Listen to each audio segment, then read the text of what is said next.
Situational awareness. So when you're out hiking on your own with a group and with our class, this is something you will need to learn, something you do need to learn. Situational awareness includes 4 major aspects. 3 of them you will be expected to take notes on in your logbook assignments.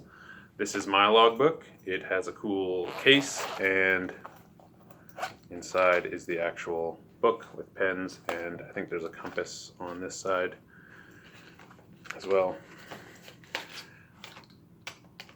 But this is my tool for keeping track of what's going on in my environment. So the 4 things are, first, yourself. I'll go into that later. Then the other people in the group, your terrain, so your natural environment, and the weather. So first of all, yourself. Are you injured? How's your emotions? How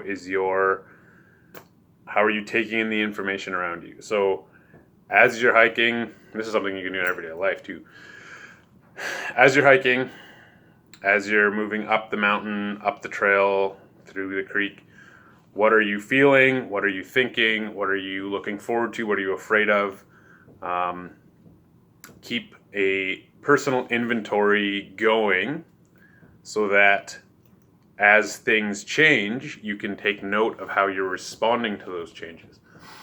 So that's the first thing you want to take care of, is take care of yourself, and then you can start to deal with the other 3 if anything changes. So you always want to make sure you deal with your own awareness, your self-awareness first. So pay attention to what is going on in your own body and mind.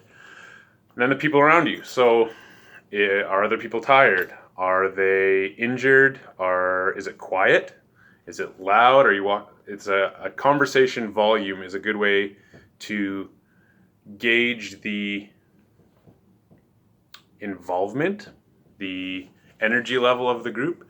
If everybody's panting and out of breath, maybe the pace needs to be slowed. If it's really loud and kind of a ruckus environment, you could probably pick up the pace a little bit and get people breathing a little bit heavier. Is there awkward tension? Is there happiness and joy? Get a read on the rest of your team, the rest of your hiking group. So that's people, that's the second thing. A third thing you want to pay attention to is terrain, and I'll break down a technical system for terrain in the next video, but for now, just pay attention to what is the terrain. Is it wet? Is it dry? Is it steep? Is it easy to walk over? Is it kind of roots? Is it rocky? Are there chains to hang on to? Are you climbing up a scree slope, or is it larger boulders? Is it a nice wide trail? Is it a logging road? Is it a narrow goat path? Is there a lot of bushwhacking? You want to make sure you pay attention to your terrain. We'll get into the Yosemite decimal system, which I'll expect you to use in your logbook, and it is a 5-class terrain classification system, and that's how you'll take notes in your logbook assignment. Finally, the 4th piece is weather. So you've got yourself, the other people in your group, the terrain around you, and now the weather. So this is going to be part of your trip plan as well. You're going to write down what the weather forecast is, and you're going to have that recorded. If you put that down in your logbook, that would be good, because you will have that with you when you're hiking, and you'll know what to expect. So is it raining? Is it sunny? Is it 35 degrees and there's no tree cover?